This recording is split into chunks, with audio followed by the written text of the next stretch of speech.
প্রথমেই বলে দেই, বরবাদ সিনেমার আপডেট চলে এসেছে। শীঘ্রই ট্রেলার মুক্তি পাবে বরবাদ সিনেমার। সঙ্গে ডাবিং এর কাজ শেষ হয়েছে গতকালকেই। দেশে ফিরছেন শাকিব খান এবং শীঘ্রই তাণ্ডব সিনেমার শুটিং এর কাজ শুরু করতে যাচ্ছেন।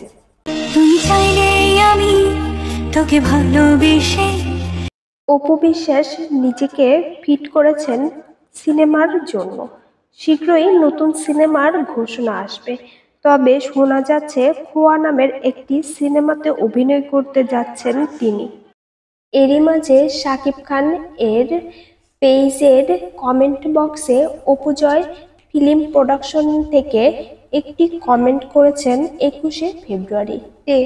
অনেকদিন আগেই বারিশা হক পূর্ণতা নামের একটি বই প্রকাশ করেছিলেন। সেই বইটি অপু বিশ্বাসের নামে উৎসর্গ করেছিলেন। আবার কিছুদিন আগে সিফাত নুসরাতের রুহি দিলরুবা কোথায় এই বইটি উদ্বোধন অনুষ্ঠানে অপু বিশ্বাস গিয়েছিলেন। সেখানে তিনি উদ্বোধন করেন। একের পর এক মিউজিক ভিডিও উপহার দিচ্ছেন, আবার উপস্থাপনাও করছেন এখন অপু বিশ্বাস।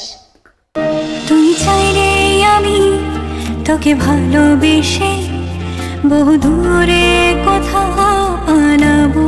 যে কোনো ক্যারেক্টারের জন্য আমাদের প্রোডাকশন হাউস থেকে অবশ্যই সিনেমা তো আসবেই, যেহেতু আমি চলচ্চিত্রের মানুষ। নাটক, মিউজিক ভিডিও, শর্ট ফিল্ম, বিভিন্ন ধরনের প্রোগ্রাম, টক শোজ এবং নিউজ রিলেটেড অনেক কিছু, তো সবকিছুই আসবে।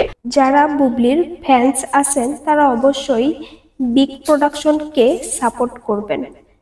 সবার জন্য কোথাও না কোথাও অবশ্যই আলো লুকায়িত থাকে, দয়া করে নিজেকে থামিও না। কিছুদিন আগেই তিনি বইটি উদ্বোধন করেছিলেন 40-এর হাওয়া। তবে অপু বিশ্বাস যা যা করে গিয়েছেন, বুবলিও কিন্তু তাই করছেন।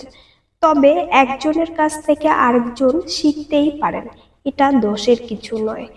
ভালো কিছু হলেই ভালো। ভিডিওটি দেখার জন্য ধন্যবাদ। তবে বিনোদন জগতের আপডেট পেতে আমাদের পাশেই থাকুন।